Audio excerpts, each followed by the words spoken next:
Hello and welcome to the Back Nine Report. We come live every week now on video to you to bring you the latest in the world of golf, special interviews, insights, analysis, recaps, previews. Hey, we cover anything and everything golf. In other words, if it happened in golf, even in these times that you might think nothing is happening, you couldn't be more wrong. There's a lot to talk about. And Fred, hi, how are you this week? Carlos, pretty happy. Golf courses finally got opened back up here in Michigan. I was actually able to go out and hit a few balls over the weekend at driving range. The governor announced last week that the courses would open back up. We can't have carts here yet, but we can get on the course, play a little bit. The ranges are open. So after not hitting balls for a couple months, it was kind of nice to be able to get a couple balls up in the air. So that was fun. I want to mention too about Boyne. The governor here in Michigan has put the stay in place, shelter in place order still in effect until the middle of May. The golf courses at Boyne are open, but there's no hotels or restaurants or anything like that are open right now. They are hoping to be fully open around mid-May or by June 1, but that doesn't stop you from going on to their website right now and booking your reservation for maybe June, July, August. Great weather up in the Petoskey area, 10 golf courses, 3 locations, 3 spas, a bunch of restaurants, all kinds of good stuff there. So go to boynegolf.com, boynegolf.com. Carlos, back to you. Yeah, I envy you, man. You were able to actually see the ball flight. I did. I haven't. I missed. Haven't been out yet? And no, I haven't. But that's a personal problem. You should never let work get in the way of your golf. That's my motto. I'll follow that. But anyway, there's good news, at least maybe for a lot of golfers around the U.S. And you know why? Because there were several notable updates pertaining to golf course regulation that happened yesterday. The first one that we have to report is the state of Pennsylvania. They're going to be allowing golf courses to reopen starting Friday. Now, they're going to be joining now Illinois, who will also reopen golf on Friday. Also, very important to notice is that yesterday, Washington, one of those first states to prohibit golf as part of their stay-at-home orders, announced guidelines for reopening golf courses on my birthday, May 5th. Awesome. Hey, then this afternoon, I was seeing that the Maine Golf Association was reporting that the governor's office announced that their golf courses will be allowed to reopen with restrictions also on Friday. Now, that leaves 7 states in the United States with statewide bans on golf and no announcement so far about when they're going to be permitting their reopening. Those states are Nevada, Mexico, Massachusetts, Maryland, New Jersey, New Hampshire, and Vermont. Got them again, 7. So, Fred, it's good to see, even though those 7 states are not opening yet, but we're seeing that. I was reading, hey, the management saying, I have tee times booked up for the weekends, but they know that the COVID-19 restrictions must still be in place at public and private courses. I've read statements about course management. They're really taking the players' safety seriously. They're taking all the necessary precautions. They know this is important. They cannot mess it up. They don't want to be that course that they come and say, hey, you were the reason why we had to close it down again. I was seeing here a golf course nearby. They were having single carts, no caddies. They're spacing out the tee times, and they have immediately, folks arrive just before the tee time. They have the carts ready, go off and play. When they leave the golf course, when they go back, they go right to their carts. They don't have to do anything. They just leave the car there, and their golf management, their golf people they have industrial strength sanitizers so they can clean it from far out. They don't even have to be touching the golf cart only to take it back there. And even then, they are taking the necessary precautions so that when you go back there to play, you're going to be safe. So, Fred, most of the theme that you can see, and I was listening to, is that they were saying, hey, we're just happy to be back open, providing more business again. and also providing for the golfers that outing, like you were so privileged to have, go back again and hit the ball, man. That was awesome. Well, that's exactly right, Carlos. In Michigan, they're just tickled to death to be open. They were sitting here with Ohio open all that time. Wisconsin just opened back up. Minnesota just opened back up. Illinois announced they're going to open back up. Indiana was open for play. So everything around this area now, with Pennsylvania opening back up, everything in my local areas is pretty much open again. But the people here in Michigan are just so happy that they're going to be able to play again, that they don't want to screw it up. And you don't want to be that guy to screw it up. Hey, Carlos, I got a question for you. Do you know how many touch points there are on a golf cart that need to be sanitized after it's turned back in? Wow, I can't imagine. How many?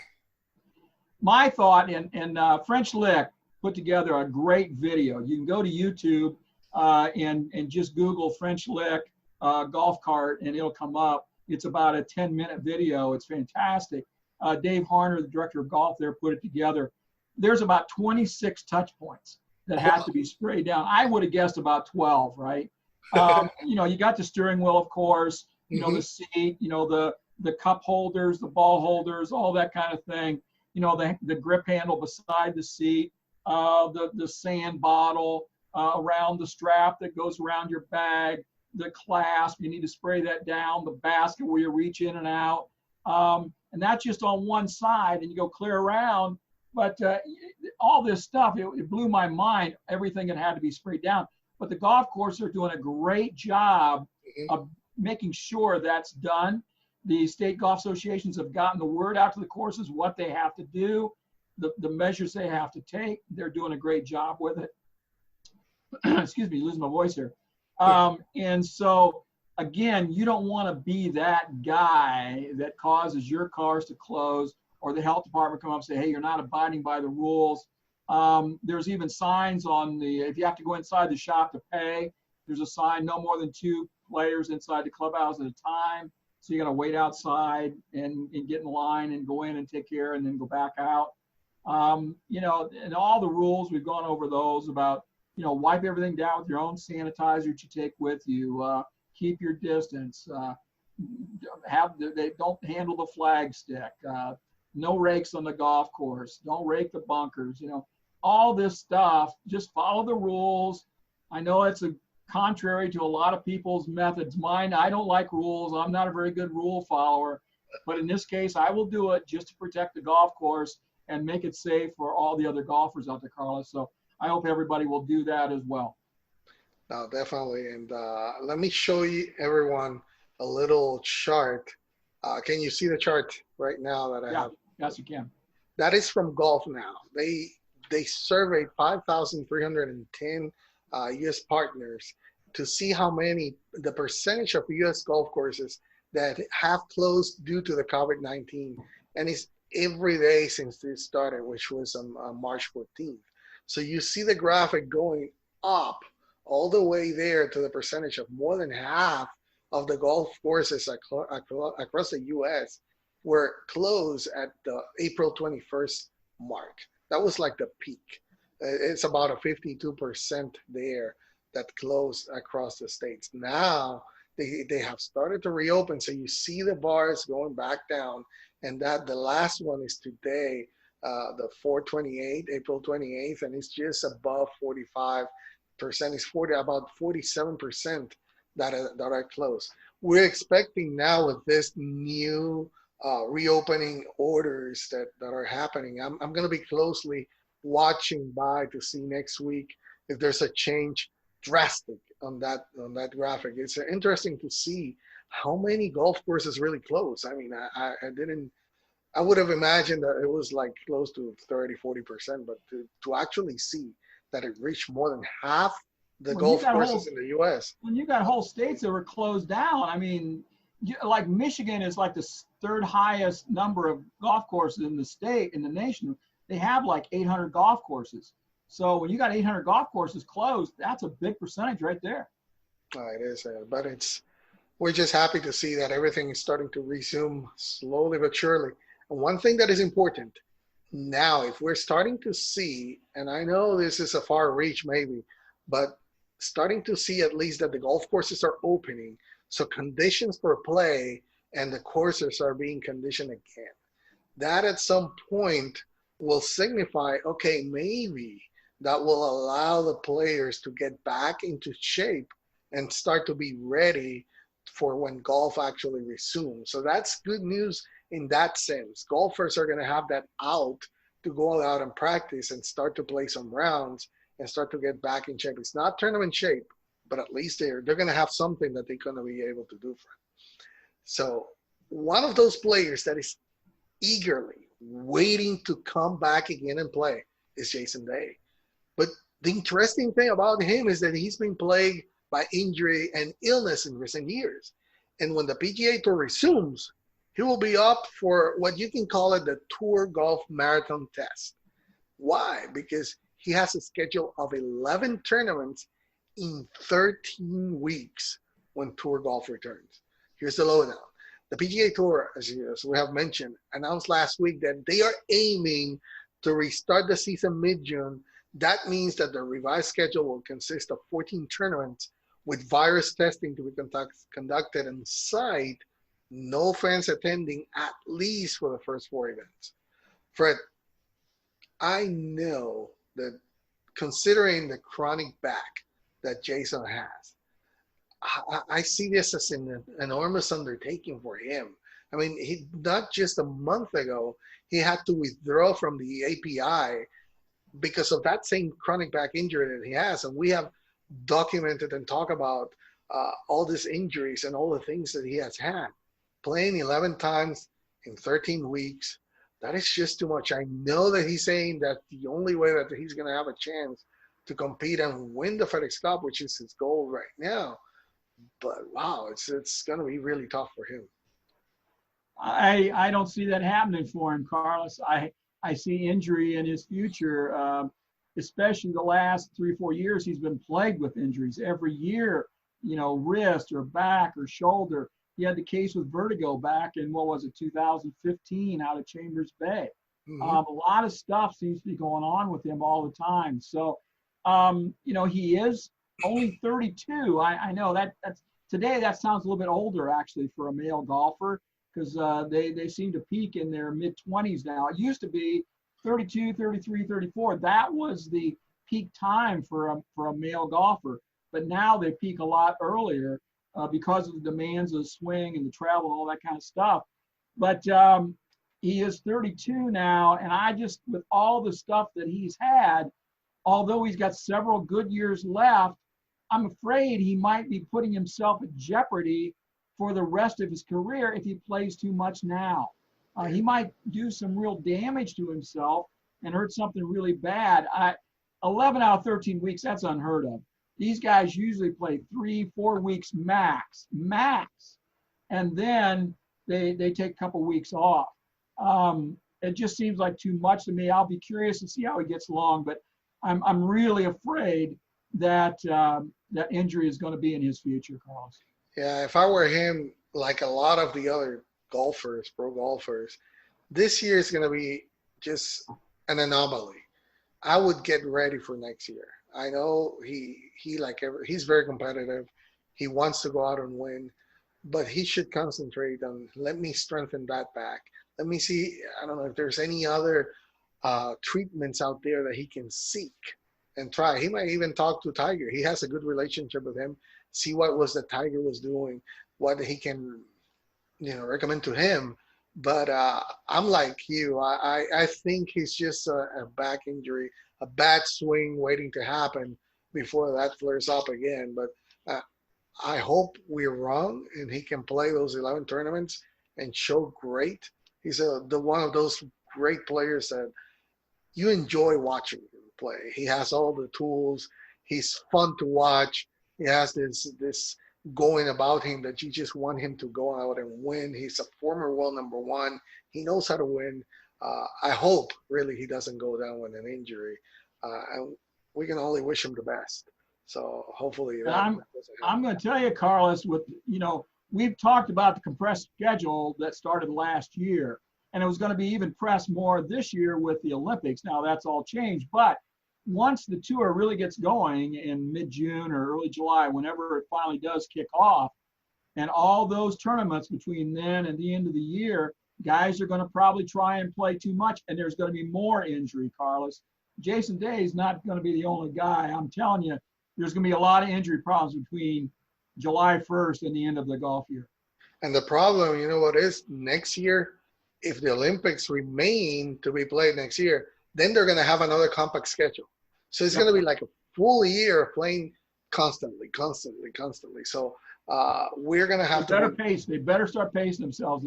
It's not a sprint. It's still a marathon. They can't just look at the next 6 months. They've got to look at the next 4 or 5 years as a whole. You're right, completely right on that. Now, somebody that's showing some new things is Sir Nick Faldo. You know, the Days and Nights with Sir Nick, a show debuted yesterday at 7:30 p.m. Eastern Time. And then half an hour after at 8 p.m., Faldo Formula, Mind, Body, and Swing followed up. Fred, 2 half-hour shows. What's your take on Sir Nick doing these 2 shows? I think Sir Nick's trying to be like David Faraday. He sees Faraday making all that money, doing all that stuff, and he says, I can do that. Come on, CBS, let me do some of this stuff. They've got CBS Sports Network. They need programming. They need stuff on there. You know, golfers, we've always said golf is a good market because golfers spend money. Sir Nick does have a certain following, and so people will watch him. He will probably get, you know, maybe 200, 300,000 people watching his show. So that's a doable thing. That's a viable product to sell some sponsorship for. And for the CBS Sports Network, that's a lot of eyeballs for that particular format. So it should be a good thing. And I talked to Nick, and the thing that stood out to me when I was talking to him, he is a very funny guy. When you get him alone and he doesn't feel like he has to be on, he has a tremendous sense of humor. I really enjoyed talking with him, and we had him as a guest. We did an interview, had him on the show a couple years ago, if you remember. And I think he'll do well. He's good in front of a camera. He's lost he doesn't have that ego thing that he used to have when he was a lot younger, and he understands the camera. He understands broadcasting, and so I think the timing is perfect for him. I think he could become a really big TV personality. I think it's a good deal. I've thought a long time that there's room for more of this kind of variety show like David Faraday has shown on Golf Channel. There's room for this kind of thing on television. Well, certainly. And I don't know if he did this to promote more his stuff, but I'm going to take a little detour on Sir Nick Faldo. And I want to have your take on this one. We know that due to the modern equipment and the increase of distance of the tee among professionals, now Sir Nick is suggesting a ban. Can you repeat that, Carlos? I missed it. I'm sorry. Yeah, Sir Nick, I don't know if this is just to get some more following or anything, but he's suggesting a ban on wooden tees or pegs, like he calls them. And he's going even further. He's saying that I was seeing he was talking on a podcast with Jeff Shackelford, and he was explaining that due to the large and forgiving driver faces of today, there are more great drivers than there are poor drivers. So he's saying that in order to place greater importance on the quality of strike, he's suggesting, hey, let's reduce the size of the driver. He's saying that back when the Persimmon days and the Balata Ball, there were just a few good drivers. So to get golfers away from the large driver heads, he went a step further and then suggested the ban of the wooden tees. And I see you nodding there. I know, but take it easy. Without the use of tees, he's saying that the 3-wood would then become the optimal club to use from a teeing ground. Well, not a teeing ground anymore, but you get what I mean. So what do you think about his solution to cut down those distances? Carlos, I am sorry, but I did not get a word of what you said. I just got your question. That's all I got. I'm sorry. Could you repeat? And I'm not sure I'm going to be able to hear you again. Well, no problem. In summary, what he's saying is let's cut the driver face from the driver to cut down the distance and take out the wooden tees. so that the 3-wood would become the optimal club to use from a teeing ground. Not a teeing ground anymore, but you get what I mean. So he's saying to cut that distance that the professional golfers are having, let's do that. Let's cut down the size of the face of the driver and take out the wooden tees. What do you think about that? Well, if we went back, to the wood drivers, they were so much different than these big-headed drivers today.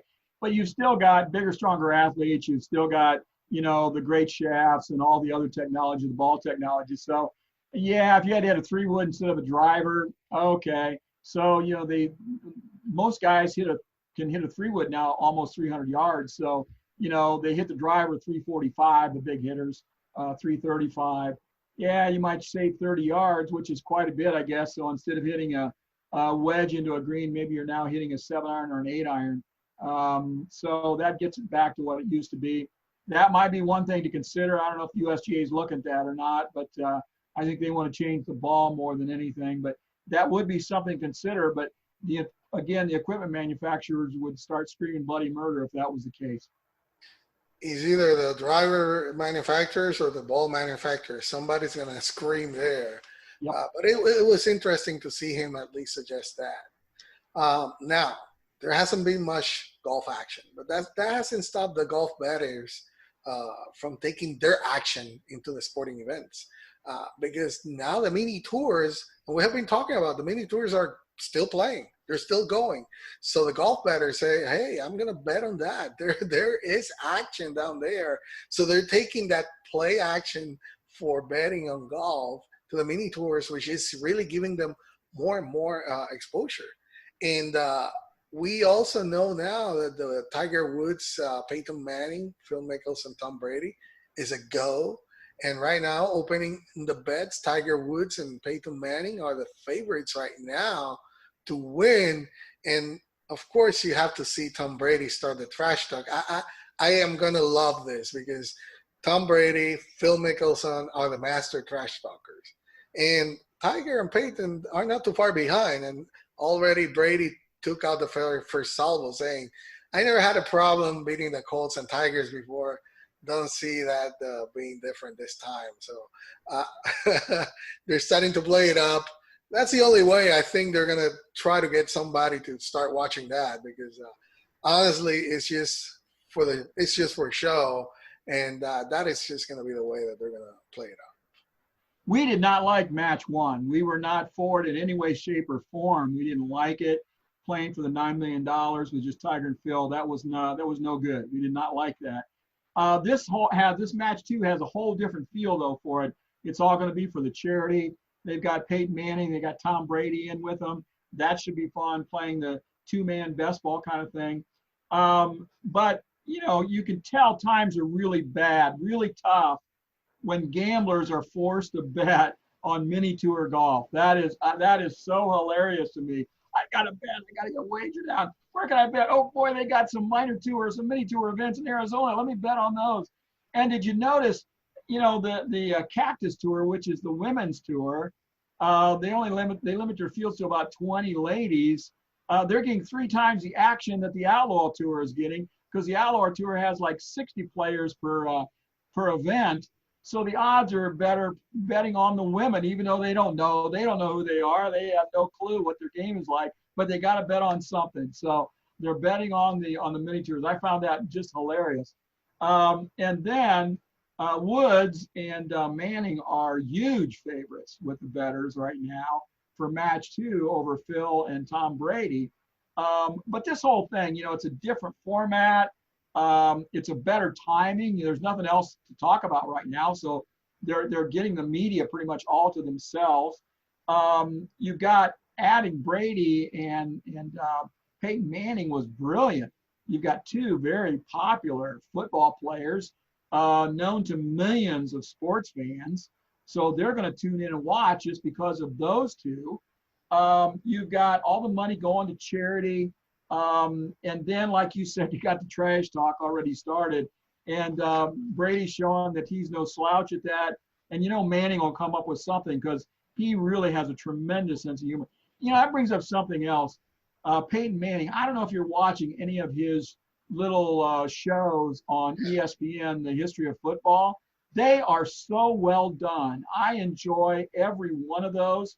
Even the intros that they do for those things, they are so well done. The quality is so good. The way they weave the storyline through and the people they interview, those are so well done. And Manning shows his sense of humor in those things every time. I get a chuckle out of him. He does a great job with that stuff. So because of the audience that these guys bring, all the money going to charity, two-man best ball. You know, if you're going to bet, so Brady is like an 8 handicap officially, and Manning is a 6. But I don't think Brady really takes care of his handicap that much. So you know they're going to be practicing a lot a couple weeks before. So that's kind of going to be a wash. What you want to watch if you want to bet on this thing, and maybe not so much even Phil and Tiger, look at Brady and Manning. Who keeps their ball in play off the tee more? It's the guy that makes the pars. If they can make those amateurs, if they can make a bunch of pars, if they can make, let's say, 12 or 13 pars out of the 18 holes, and so their partner, their pro partner, Tiger or Phil, can go for the flag if they know they're on the green and can make a par. That's who's going to win this thing. That's the great thing about two-man best ball. If you got one steady player that can keep in play, then you got a bomber or a birdie machine, so he can be going after, so he can go pin seeking. That's on two-man best ball. That's who wins these matches, Carlos. I think it's going to be a lot more interesting as well, because I know the money is not now for you, it's for charity. Of course, there's guaranteed money going either way, but I'm going to see more Phil and Tiger go for their shots for show, you know, and they're going to try to make this more entertaining. And like you're saying, Peyton and Brady are not slouches. They play very good. Of course, they don't play better maybe because they've been playing football. Manning, not so much, but the thing is that the play up for this is going to be unbelievable. Like you mentioned, Peyton, ever since we saw him in the commercials, he just has extended that we have seen him. It's just Peyton being Peyton and those shows that he's doing. And I expect the same thing coming up right now in the playoff to play up to this match too. And it's really making it interesting now, the way that they're showing it. So we'll see. As long as this is for charity, something that I really like. One more thing I want to mention. You don't just have to bet. If you're a bettor, you don't have to just bet on win or lose on this thing. There's other bets. You got, will the 18th hole actually be played? Will the match be over before it gets there? Mm-hmm. Will there be any holes in one? Is Tiger going to wear a red shirt? Which player will make the most birdies? There's a lot of different bets in this thing, so you can go to the websites, the betting websites, and see all of that. But just not who wins or loses. That's just not the only bet in this thing, Carlos. Definitely something to watch out for. Hey, another piece of news. The golf schedule took another COVID-19 hit last Friday when the USGA announced that it had canceled the U.S. Junior Amateur and the U.S. Girls Junior. Now, part of the concern with moving forward with those tournaments is that holding the qualifiers in areas where large gatherings are prohibited, that's the problem right now. The U.S. Girls Junior was scheduled to be played in July. That's going to be 13th to the 18th at the Eisenhower Golf Club at the Air Force Academy in Colorado Springs.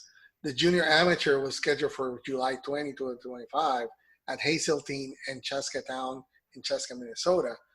Previously, we haven't reported that the USGA had canceled the U.S. Senior Open, the U.S. Senior Women's Open, the U.S. Amateur 4-ball, and the U.S. Women's, and they have rescheduled the U.S. Open and the U.S. Women's Open. So the USGA has further delayed also the opening entries for its 6 other amateur championships, at least until May 18. I think it's a safe thing to do. It was too early, and again, players are not playing yet, and we don't know, like they were saying, the uncertainty if everything was going to be open, players are going to be ready, and the uncertainty of people gathering together. I think it was a really good call. Yeah, especially with the juniors, Carlos. The juniors, they got to go back to school. Hopefully, they're going to go back to school in August and September this year. So, they would have had the qualifiers, and then kids are going to be back in school. So it just didn't work out time-wise to be able to do those junior events. So they had to cancel those. And also with current state guidelines and course closures, they couldn't schedule anything to even start the qualifiers. So it just couldn't happen. And they've already had to cancel a couple things. They've postponed a bunch of stuff. They're not going to play the U.S. Open until way out at the end of the year. So it's just the U.S. Women's Open is not going to be until December, right? So it's just this year's messed up. They're just going to have to wipe it off, start again next year. Yeah, it's just unfortunate, but again, it's just let's get this year out of the way. Is the way that I see it. Let's get it out of the way and let's try to regroup for next season. Hopefully, everything will be. I know it's not going to be back to normal, but at least we're going to have some sense of it. So we'll see. Can't wait for this to be over yet. Now, Fred, you enjoyed the one about the bettors. I have a chuckle with this next one because I remember. Did you see his pictures? I remember before the President's Cup last year. I mean, I was trying to figure out Bryson DeChambeau's transformation in his physique, and when he talked, I was like listening to Dr. Bruce Banner explain why he was subjecting himself to high levels of gamma radiation to trigger himself into the Incredible Hulk, right?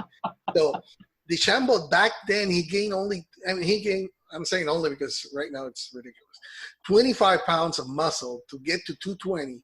He was following the training regimen of Greg Roscoff. That's what they call the muscle activation technique. And we made his 6'1" frame to protect basically himself. That's what he's saying, against future injury. Also, he wanted to be have more length off the tee. Something that I found ridiculous because he was already one of the longest players off the tee. I remember seeing him side by side with Ricky Fowler and Tony Finau walking down in the practice range. And Ricky looked like his little kid to his side. And Tony was on his left. He looked like this skinny friend to his side. Now, Fred, he's reportedly up to 239, and he wants to get to what? 270? 270. Are you kidding me, Bryson? I mean, right now in short order, I have to say, he has become golf's version of Lou Ferrigno, the original Incredible Hulk. I'm just waiting for him, like, flexing up and ripping his golf shirts out. That's what he should do now. Have a Superman and have some kind of logo on his T-shirt underneath there. The letter B there. His initials are BAD, right? So it should be BAD. I'm bad. The pictures of him right now are unbelievable. It just, look it up, go on Google and search for Bryson workout or something. He is gigantic. And Carlos, this is totally contrary to anything that I would ever advise anybody. Yeah. I've seen too many guys. We talked about Jason Day earlier. We've seen Rory McIlroy do this. He was working out real heavy, right? All of a sudden, he went through a year where he had injuries up the yin-yang. He couldn't stay healthy. The tendons and, the ligaments cannot handle that. The muscles, they get strong. That's great. But around the joints, the tendons and the ligaments can't handle all that extra stress, especially from a more violent golf swing. The knees are especially, the shoulders, they're especially subject to injury for that kind of thing. And he needs to go to the Dustin Johnson School of Fitness. Yeah. Work out in the pool, do more stretching, do all those kind of things to gain flexibility. He needs to call Catherine Roberts and get do some Pilates and some stuff with her. Get her on Zoom and have her give him some exercises. She does all those muscle-bound baseball players so they can be more flexible to do stuff and stay away from injury. he's, we're talking about 13 tournaments in a row, playing all these events. Jason Day worried about an injury. One of the first guys that's going to get injured, you watch, is going to be Bryson DeChambeau. I'm guaranteeing it right now. No, definitely. And the thing I have is that he's saying, okay, this is to further prevent injury. Nothing further from the truth. That's what you were saying. Tiger Woods. Ask Tiger Woods about working out with heavy weights and all that stuff. I mean, Gary Woodland, you see him, how he had to struggle for some years. That is like the example of who goes out there to the gym, bulks up and enough to be strong enough muscle-wise. But what Bryson has taken is just to not another level. He's in another stratosphere. It's like, I don't know. He has to. How are you going to do stretching for that? Enough stretching for that? I guess we'll find out. But LeBron James is 6'8", and he weighs about 270, 280. That's, depending on where he's at in the season and working weight off. But he's 6'8", okay? Mm-hmm. And he can move well, and, he's strong, but he's not overly bulked up, right? Right. DeChambeau is like 6 inches shorter, okay, or 7 inches. 7 inches. And he's talking about putting on that same kind of muscle mass. I don't see it, Carlos. With all the walking and turning and hitting golf balls and stress they put on wrists and hands and shoulders and backs, I just don't see it happening. He's going to end up in the world's long driving championship or whatever. 5 years from now, yeah. If he can still walk. Yeah, we'll see. But definitely he's confident about that. So we'll keep an eye on him and see what happens with Bryson DeChambeau, a.k.a. the Golf Hulk. Anyway, let's move on now to what could be our topic of the week. We have talked about this before, but it's really getting not closer, but it's since we're starting to see that things are starting to take some shape of when golf is due to return. At least the tours are taking some times to say this is when I want to start playing again. So one of the things that we have to talk about is the Ryder Cup. Will it be contested without fans? Because we have heard so far that the first 4 tournaments for the PGA Tour are going to be played, at least the first 4 are going to be played without fans. Now, Rory McIlroy already said, I don't want that. Forget about it. I wouldn't play on the Ryder Cup without fans. The PGA of America CEO said that, well, we're mulling our options regarding that. He says that it might be a delay. We have this reporter in Europe that says if it were to the Europeans, if it would have been in Europe, the Ryder Cup would have already been played, which is one thing that I've been saying. I keep saying the Europeans are all for, contrary to believe that it's about money and all this, on the Europe side, they're more worried about what could happen. If it would have been for them, they would have delayed this already for next year. Now, we know there's going to be a lot of, we have talked about the Olympics being next year. It's already a compact schedule. The President's Cup will be next year. We have seen already 2001, the Ryder Cup was delayed, of course, for obvious reasons. This is something like that. Fred, I'm going to give you some time now for this, but should it be contested without fans? Should it be delayed? What is your initial thoughts on what we have heard so far about the Ryder Cup? What are your initial thoughts about playing the Ryder Cup without fans?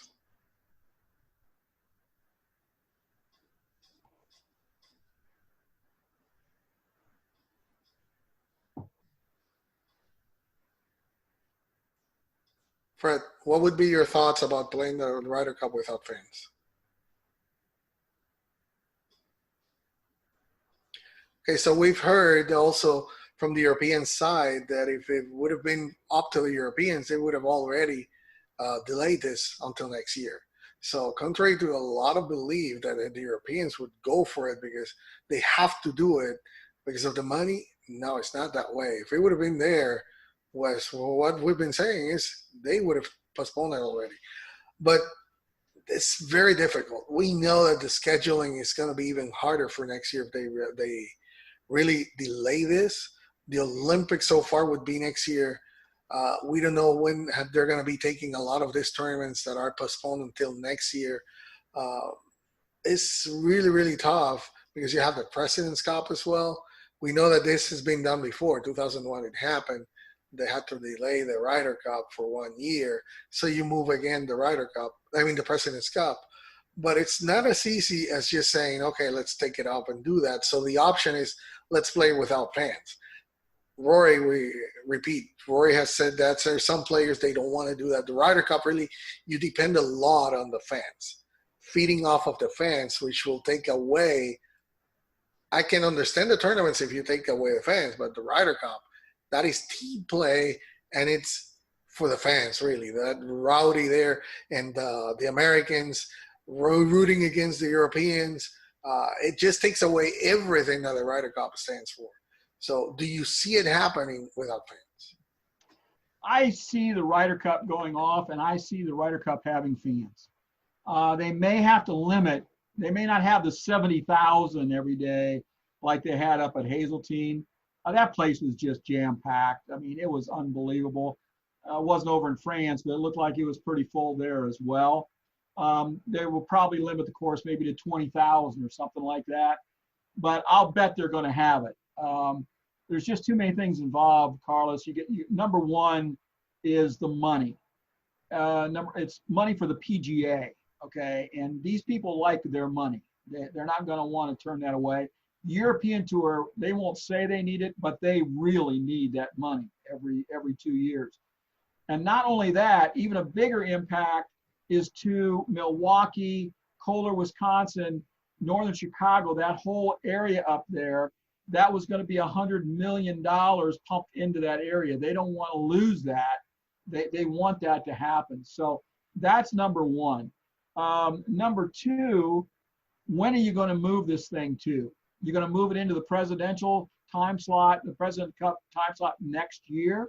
When are you going to work it in? Now you got the Olympics next year. You're moving in. You got FedEx Cup, all this other stuff. When are you going to do it next year? What course are you going to do it in? Will this course work next 1 year from now? Will they be able to do it? Is the TV going to be able to cover it? Are they going to be able to figure it all out? So you got all these logistics. We had Michael Wan on last week talking about all the stuff that goes in when you have to reschedule an event. Does the course work? Does it work for the sponsors? Does it work for the TV? So you got a lot of stuff involved. This is such a large event and there's so much money involved. I really think it's going to go off. Unless this fall resurge of the coronavirus comes back and it doesn't keep declining through July and August, I really think they're going to play it and they're going to have fans. I'm sure they made plans in the event that doesn't happen, but I really think they're going to have it at this point, Carlos. Yeah, that begs the question, is it too soon to decide it? Yes. I mean, when are we going to decide what's going to happen? It would be too soon, definitely, to do it right now. We don't know. Things are starting to reopen in most of the states. Big states like Florida announced yet today that there's going to be, with restrictions, but they're starting to reopen the businesses on May 1st.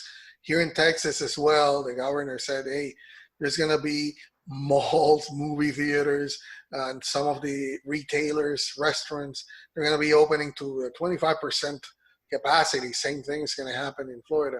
Then they're going to lift it up to 50%, and they're going to be lifting it up as it goes.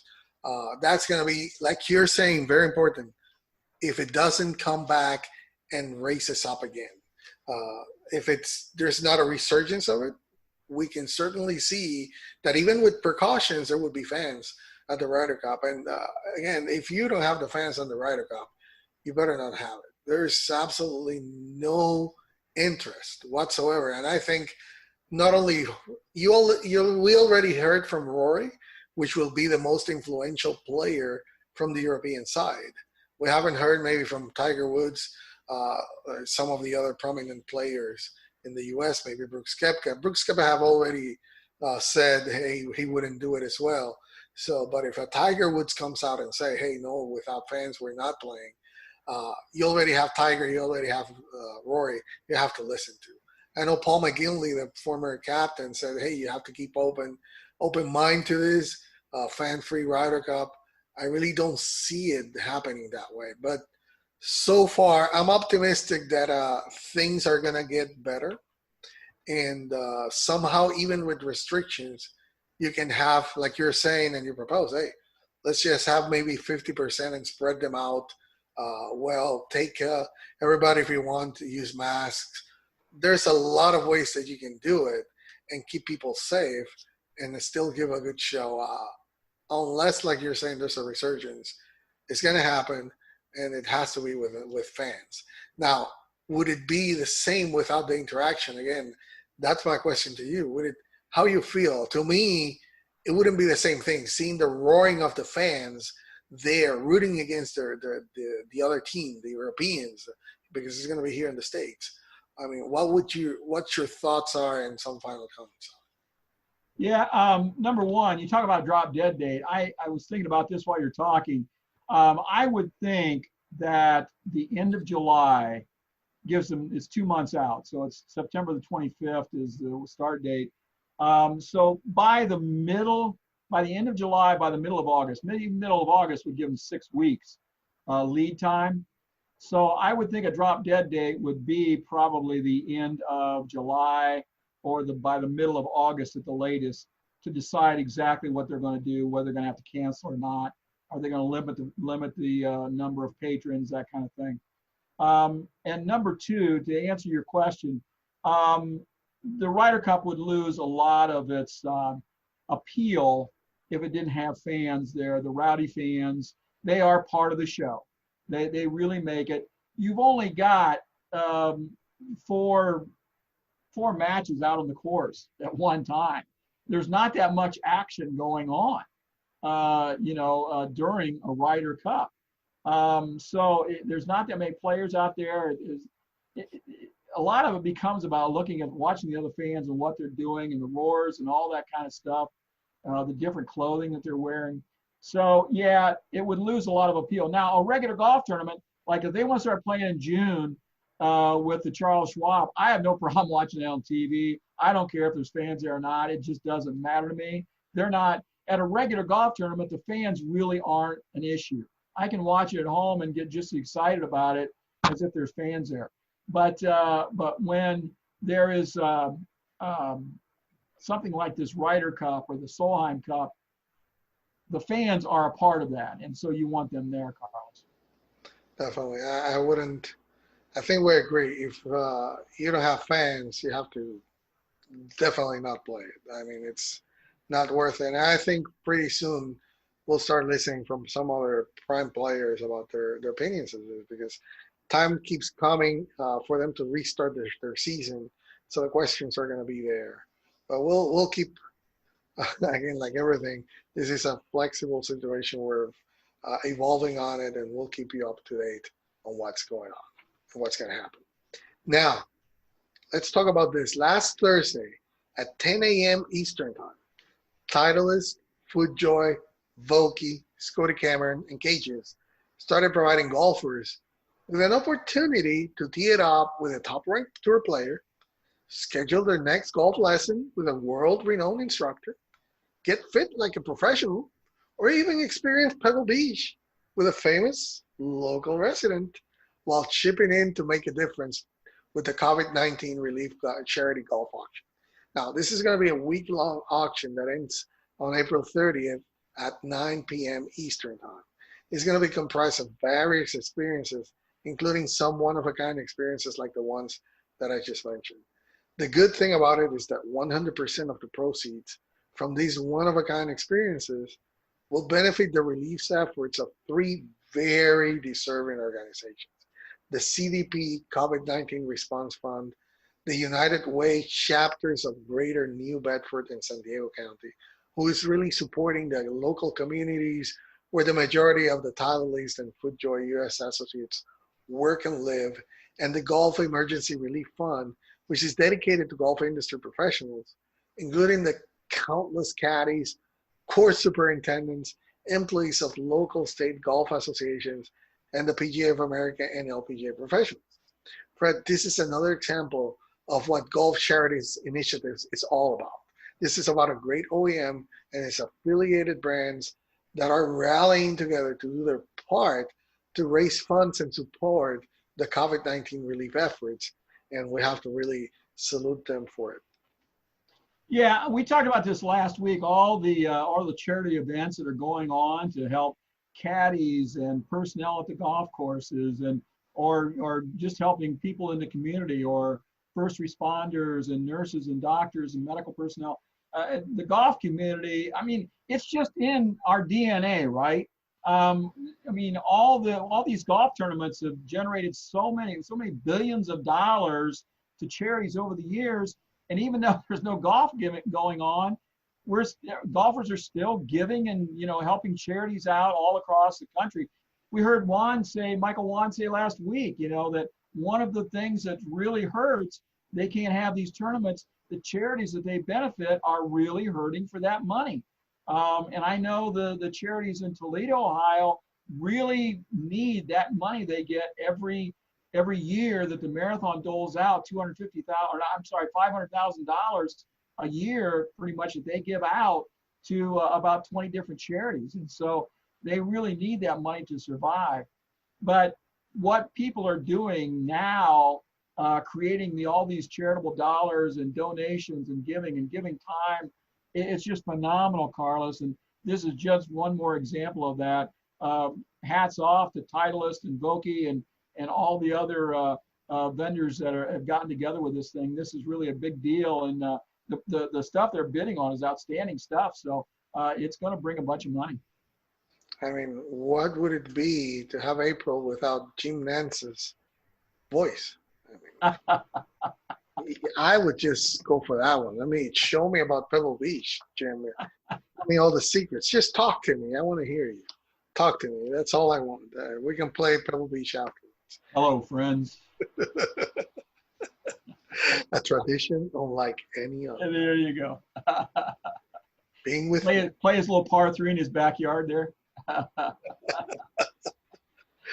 Yeah, that would be, or Butch Harmon, have that instruction with him, or be fit like a pro. You know, that would be awesome. I mean, it's really unique experiences. And we were saying this, the charities were counting on the money for this year. They count it every year. They're hurting, and this is a way to give back. So it's a great effort, and we always support anything that has to be your charity. Like you're saying, DNA's engraved, charities, the DNA engraved in the DNA of golf. So we'll definitely keep an eye and reporting on these things. One more piece of news to talk about, Fred, and the NCAA apparently is not considering cutting the number of sports that are going to be required for many of the major college competitions. I'm going to give you the first take on that one. What's your thought on this? Well, one of the deals with the NCAA, if you want to be in the college football playoff in the CFP, if you want to be in the running for that, if you're a Division I school, if you want to be in the NCAA March Madness golf or basketball tournament, you have to have 16 sports that your college or university provides. And of course, with Title IX, like half of those have to be women's sports, right? So if you're not a major school like an Ohio State or a Michigan or a Notre Dame or Alabama that makes 60 or 70 or 80 million dollars on your football program every year that helps fund everything else, if you're a smaller mid-sized school and now you don't have the money, now you're closed up, you're not getting any money, athletic directors are looking at a way to cut budgets, and that's cut coaches, cuts travel expenses, cut scholarships. That lops a lot of money out of the budget right away. Well, if you're a major college and you still want to compete on the CFP and the NCAA basketball, you got to have 16 sports in your university to stay qualified. So they say that they will give some waivers for hardship cases in some certain circumstances. So I think they're going to be pretty rough with those and not really just hand those out willy-nilly. They're probably not going to do it to the Alabamas and Ohio States of the world, I can tell you that. We had the story last week about the school in Texas that just said, that's it, fine, we can't afford it. All our sports are gone, which one of those was golf. We hated to see that. Golf doesn't bring in a lot of money to a university. Track and field doesn't bring in a lot of money to a university, but that's where a lot of athletes train to go to the Olympic team, to get qualified, to get into the national program, to go to the qualifiers. They learn their craft and do their practicing at the college level. Track and field doesn't bring a lot of money to the university. Football, basketball, some other sport has to fund all that. So if football is hurt this fall and cannot provide, if they can't fill those stadiums, sell that beer, sell that merchandise, if they can't get the boosters to come and they can't get that money, where are they going to cut? What are they going to do? So this is a real tough time for colleges and university athletic directors right now. They're really on the hot seat and trying to figure out what to do. So Carlos, as I mentioned last week, that was just the beginning. We're going to see a lot more colleges drop college athletics. They just simply can't afford it. They can't do it. The major colleges are going to have to make some real decisions how they split up their budget, how they fund stuff, if they're going to maintain 16 college sports. Yeah, that's when we were really talking about the sad story, the sad back end story to this opening up to some revenue for the players. And unfortunately, we're starting to see the fall of it. And the problem is that most of these minor colleges, like you're saying, they won't have the chance to expose players that this is their only chance to get that exposure to the professionals. Okay, if you want to make the exposure to get to the Olympics, that is the way that these minor colleges are providing. That is the only way for those players to get to it. There's no other way that they're going to make it. So I don't know if this is, the NCAA has to come with something, either give some, reduce the number of sports, or they have to come up with another formula to allow this exposure to those players. Otherwise, we're just going to see players leave the States to go play somewhere, at least so that they can have that exposure.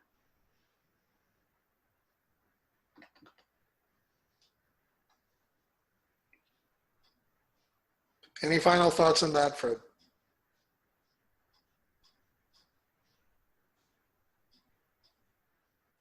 Any final thoughts on that?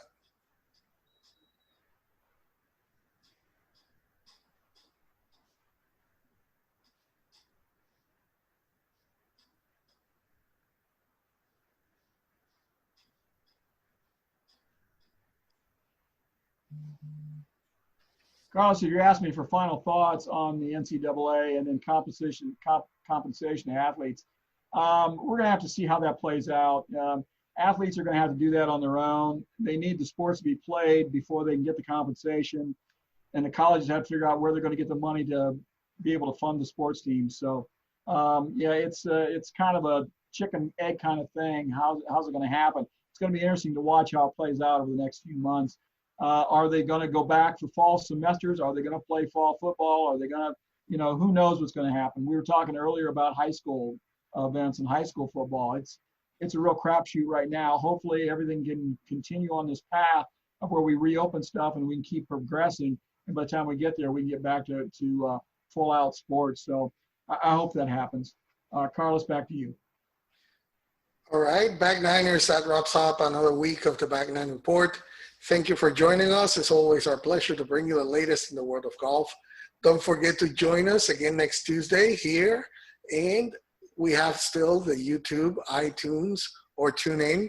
So we have those options in audio if you don't have to watch us on YouTube. So if you haven't done so, remember to follow the show on Twitter. Our ID is at Back9 Report with the number 9 in the middle. My name is Carlos Torres, along with Fred Alvader.